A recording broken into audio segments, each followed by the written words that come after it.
What's up, you all? So if you got any type of vehicle, you want to get better gas mileage, I'm going to show you how you clean this, which is the mass airflow sensor, and also how you change the air filter on your vehicle. So watch this. This one has one of those Torx bits ends too. I'm going to take these off, show you how the mass airflow sensor look, and what you should do to clean it off. On this particular vehicle, which is a Ford, first thing you want to do is unclip this red clip, pull it back, disconnect the pigtail, should have a tab in it, squeeze in. It's out. Once this disconnected, get this out of the screw. Once I take this out, let me show you how it looks. All right, so now it's loose. I pull out the mass airflow. You do not want to touch this with your hands, nor touch it with a towel. You just want to spray it with mass airflow cleaner. Okay, we got the mass airflow cleaner. Turn around so they can see how it look. Turn around so they can see how it look. Thank you. Not so you can see how it look. Mass airflow cleaner. All right, you guys, so this is where the sensor is at and what basically keeps up with the airflow. This is where you want to spray. You want to spray all this down and let it dry. I have the straw in, and you can spray like religiously with it. You don't have to like not spray it. Don't spray inside of the connector, but you want to spray all of this with your mass airflow cleaner. So I'm about to spray it down. All these electrical components are okay. That's why you use mass airflow cleaner. Get it clean. Do not spray where the connector is at. And you're gonna let it air dry. So you can sit it somewhere where it's clean and just let it air dry until it finishes. As you can see, we are clean in here, not that much debris.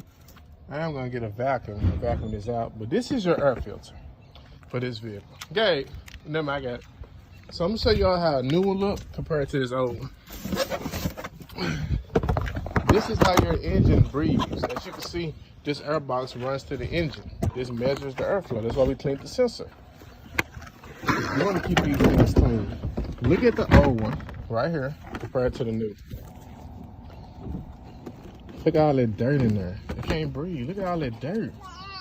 This is a lot of dirt. Yeah, Caleb, a lot of dirt he playing. And look at the new one. I just feel bad touching it compared to this one. So this is why you want to change your air filter. You can do this yourself. Some people charge you $70 to $100 to do this. This thing cost me $17 at O'Reilly.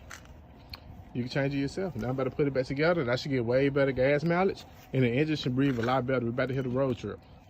So you want to snub them, make sure everything is snubbed and good in here. Good. Put the connector back on. Remember to push the rad tab back in. Now that's good and secure. Now let's crank it up. About to crank it up. So 1 second. All right, we got a good video. Good, clear, everything secured. Sight. All right, crank it up, Gabe.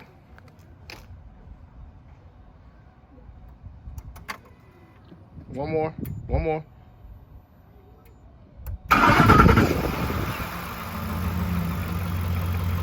See? All right, I'm good. That's how you get better air mileage. Gas mileage from this area. The day is over. We have detailed the vehicle, cleaned it up, cranked it up. It sounds good. If you like these tips, like and subscribe. If you have any questions, shoot me some comments down in the comment section. And I hope I made a difference in your life today.